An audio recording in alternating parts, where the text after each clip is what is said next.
One hand of notes that we can go over came when I looked down at Jack 10 offsuit from early middle position. I decided to raise it up to 30, kind of borderline from early middle position, but not terrible. There's a middle position call, I call on the button, and the big blind puts in a raise to $70. This is not the aforementioned player, this is somebody completely different. Not folding for 40 more, so I make the call, and the other two players call as well. So 4 ways to a flop, which comes pretty favorable for us.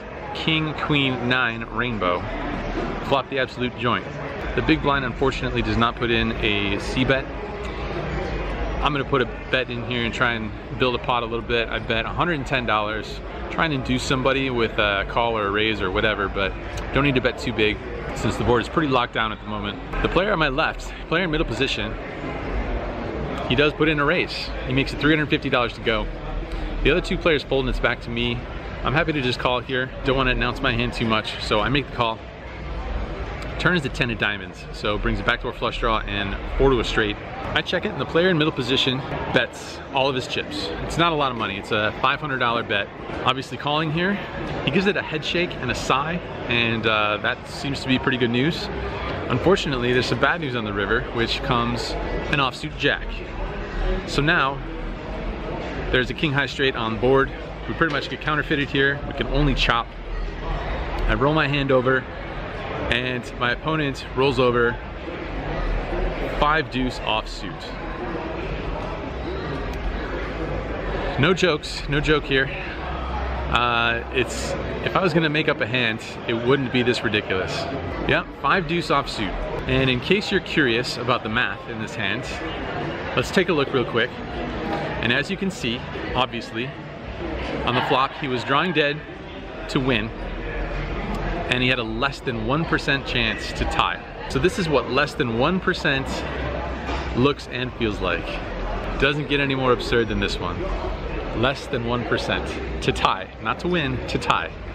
We find ourselves in a 5-way limped pot with 5-3 of hearts in the cutoff. Big blind checks, 5 ways to the flop, which comes 9-8 deuce, all hearts.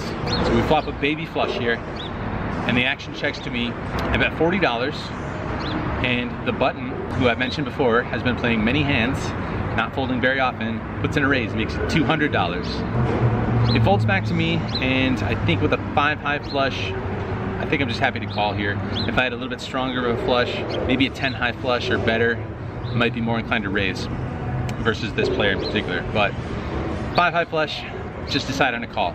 The turn pairs the board on an offsuit 8. I check it over to him, and this time he checks it back. River's an offsuit 3. I'm gonna try and get some value here, but I don't think I wanna bet too big. I decided to bet $220. The button does not call. Instead, he puts in a raise. He makes $590. So versus this player in particular, this player type, and versus this size of a raise with this hand strength, not too much choice. Think about it for maybe 5 seconds total, and I toss in the call, and he shows us Queen 7 offsuit with the Queen of Hearts. So I guess he was on a semi-bluff there on the flop. Did not get there on the turn or the river. So finally, we make a hand, and it ends up being the best hand, and we take down a decent sized pot.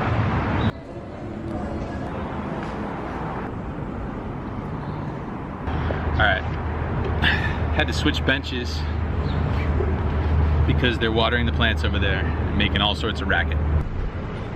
All right, same sort of situation here. There's a bunch of limpers, and I looked down at 5-4 of clubs on the button.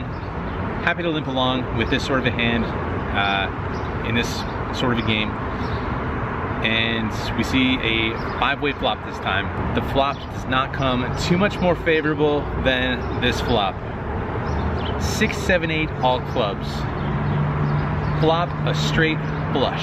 Action checks to the hijack, who puts out a bet, thankfully. Always nice to see someone bet into you when you have a straight flush. Hijack bets $50. I make the call, and the small blind, who, as I mentioned before, has been playing lots of hands, not folding very often, puts in a raise. Makes it $250. Stuff dreams are made of. The hijack makes the call, and I think I'm just gonna call with a straight flush. How often do you get led into and then raised behind when you have a straight flush? Seems like happy to let some people try and catch up. I guess there's probably merit to putting in a raise, a 3-bet here on the flop, since check raise from the small blind seems pretty strong. It's a pretty hefty raise, and versus this player type in particular, doesn't like folding too much. But I'm just happy to under-rep my hand as much as humanly possible here. I go ahead and make the flat call. We see a turn card 3 ways, offsuit 4. This time the small blind puts out another bet, a little bit smaller this time, bets $200. A little bit strange, but further good news is that the hijack doesn't fold. He makes the call. I make a pretty quick call as well. So we're seeing a river card 3 ways again, which is another offsuit 4. This time the small blind bets $400. Again, pretty awesome situation. Pretty sweet situation developing here.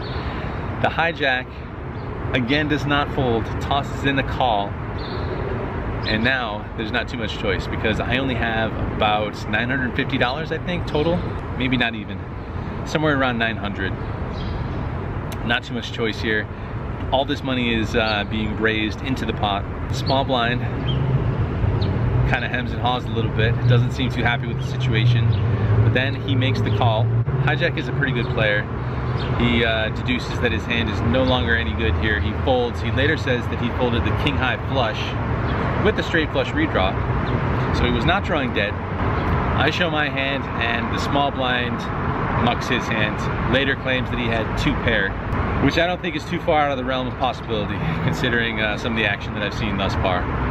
So we flop a straight flush, we get bet into on the flop, we get a raise on the flop, we get bet into on the turn, bet into on the river, jam all in on the river, and get paid. I mean, it's amazing how these things happen. You flop a hand against an opponent that has less than 1% equity to chop in one hand. And I guess the poker gods tend to reward you at some point, and sometimes that reward comes much sooner than expected. Flop a straight flush and get all sorts of action.